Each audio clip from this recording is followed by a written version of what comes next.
मोक्षदा एकादशी कब है? 30 नवंबर या फिर 1 दिसंबर को? चलिए जानते हैं। हमारे हिंदू धर्म में एकादशी तिथि को भगवान विष्णु तथा माँ लक्ष्मी को समर्पित माना जाता है।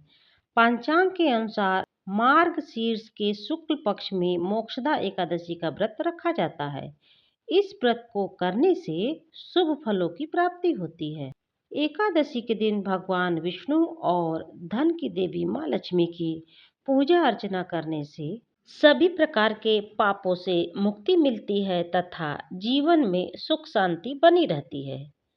एकादशी व्रत का पारण अगले दिन यानी द्वादशी तिथि पर किया जाता है।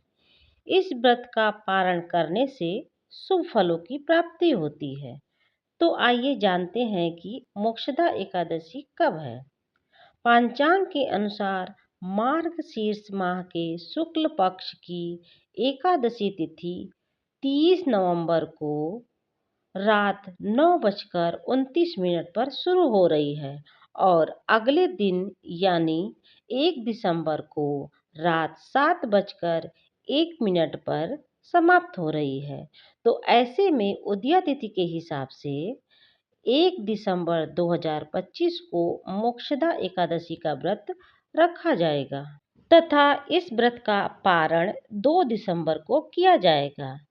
इस दिन व्रत का पारण करने का शुभ मुहूर्त है 6:51 से 9:04 तक।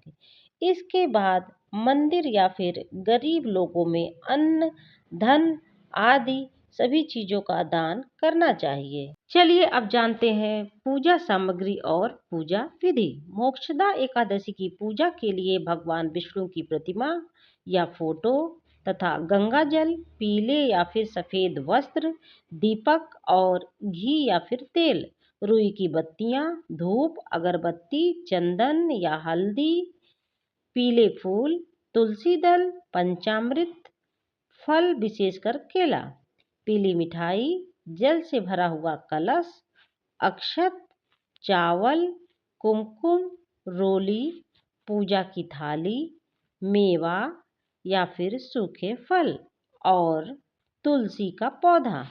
मोक्षदा एकादशी के दिन सुबह ब्रह्म मुहूर्त में उठकर स्नान करें और स्वच्छ तथा हल्के रंग के वस्त्र पहनकर संकल्प लें। घर में पूजा के स्थान में भगवान विष्णु की प्रतिमा या फिर चित्र को स्थापित करें और गंगा जल से स्थान को पवित्र करने के बाद दीप जलाएं। इसके बाद भगवान विष्णु को पीले फूल, तुलसी दल, पंचामृत, फल, केले और पीली मिठाई का भोग लगाएं। चाहे तो केले, पंजीरी और पंचामृत का भी भोग लगा सकते हैं। एकादशी व्रत की कथा का भी पाठ अवश्य करें और विष्णु चालीसा पढ़ें और अंत में आरती करें। दिन भर सात्विकता बनाए रखें, फलाहार या फिर निर्जला व्रत का पालन करें और मन में ओम नमो भगवते वासुदेवाय मंत्र का जाप करते रहें। इस दिन गीता का पाठ करना अत्यंत शुभ माना जाता है, इसलिए कम से कम एक अध्याय अवश्य पढ़ें या फिर सुनें। शाम के समय फिर से दीपक जलाकर भगवान विष्णु और माता लक्ष्मी की पूजा करें और तुलसी पर जल अर्पित करें। रात्रि में जागरण करके भजन कीर्तन करें और प्रभु का स्मरण करें। द्वादशी तिथि में निर्धारित मुहूर्त में तुलसी जल से पारण करके व्रत को पूरा करें।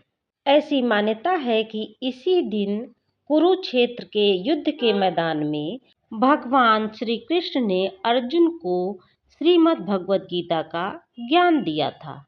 इसी कारण इस दिन को गीता जयंती के रूप में भी मनाया जाता है। तो दोस्तों, यदि मेरा यह वीडियो आपके लिए थोड़ा सा भी लाभप्रद रहा हो तो इसे ज़्यादा से ज़्यादा शेयर करें, लाइक करें और यदि चैनल पर नए हैं तो उसे सब्सक्राइब भी अवश्य कर दें और कमेंट बॉक्स में जय श्री हरि अवश्य लिखें।